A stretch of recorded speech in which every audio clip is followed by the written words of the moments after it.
চোখ আছে, বান্দাকে চোখ দিলাম ভালো জিনিস দেখার জন্য, ভালোটা দেখে না, মন্দটা দেখে।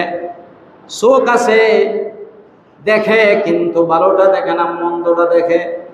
নবী গো, আপনি জানায় দেন এই মানুষটা যদিও দেখতে মানুষ, কিন্তু আমি আল্লাহ জানায় দিলাম উলাইকা কাল আনাম, এরাই হলো চার পায়া জানোয়ার।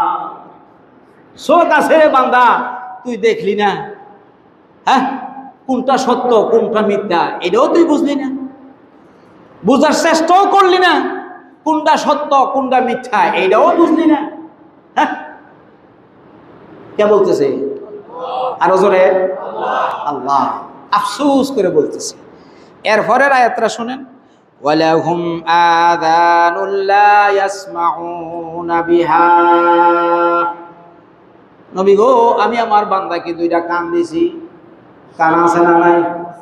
আরো জোরে বলেন, আছে না নাই? কানের ভিতরে আঙ্গুল ঢুকাইয়া দেন, দেখবেন আমার বয়ান আপনি শুনবেন না।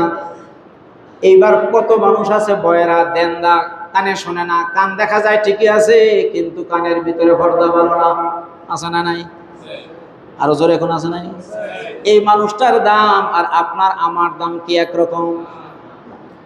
আল্লাহর একটা নিয়ামত যদি আল্লাহ রাব্বুল আলামিন বাইরে ছিনিয়ে নিয়ে যায়, একটু খেয়াল করবেন, তাহলে আপনার দাম আর দুনিয়ায় নাই।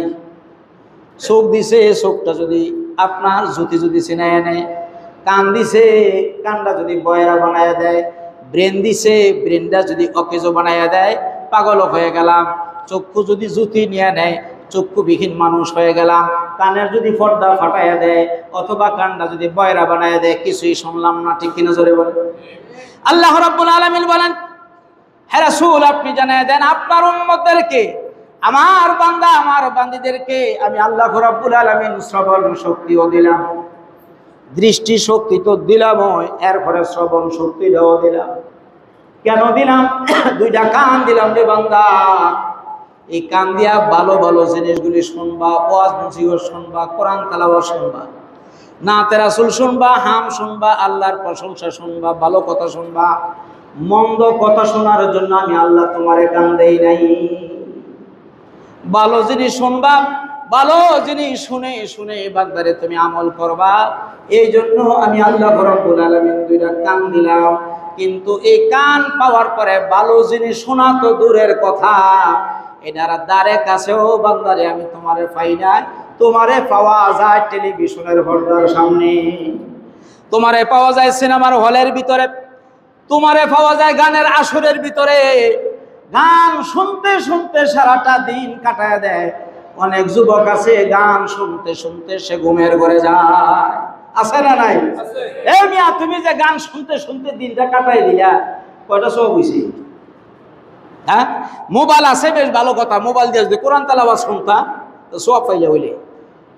হ্যাঁ, একজন হকপন্থী আলেমের আলোচনা যদি শুনতে শুনতে সারাটা দিন কাটাই দিতা, আমলের পরিবর্তন হয়ে যাইতো। ঠিক কিনা জোরে বলে?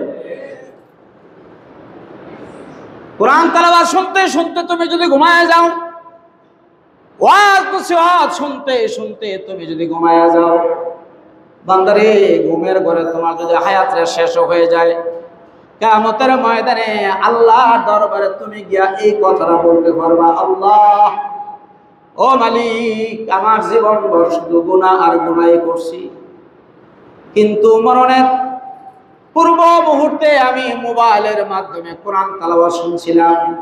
কোরআন তেলাওয়াত শুনতে শুনতে মাওলারে আমার চোখের মধ্যে ঘুম এসে গেছে, ঘুমের ঘরে আমার হায়াত শেষ হয়ে গেল, মৌত এসে গেল। আল্লাহ গো, আমার তো জীবনের শেষ আমলটা ছিল কোরআন তেলাওয়াত শোনা। এই উসিলা তুমি দয়া করে আমারে তুমি মাফ করে দাও। এটা তো আপনি বলতে পারতেন, কিন্তু আপনি তো শোনেন গান, হিন্দি গান, ছায়াছবির গান, বাংলা গান, এইগুলি পল্লিগীতি টল্লিগীতি শুই না আপনি ঘুমাই যেতেছেন। ঘুমটাও হলো হারাম পন্থায়, সারাটা দিনও গেল আপনার হারাম পন্থায়। কোন মানুষের ভিতরে যদি কবরের আযাবের চিন্তা থাকে, কোন মানুষের ভিতরে যদি কবরের ফিকিরে থাকে, আল্লাহ কবরের ভিতরে আমি কেমনে থাকবো, এই চিন্তাটা যদি আমাদের ভিতরে আইসা যায় রে ভাই, অটোমেটিক আমাদের আমল আখলাক ভালো হয়ে যাবে। অটো ভালো হবে, অটো ভালো হবে। আল্লাহ রাব্বুল আলামিন বলেন, যাদের দিল আছে, যাদের ব্রেন আছে, এরা বুঝেও বুঝে না।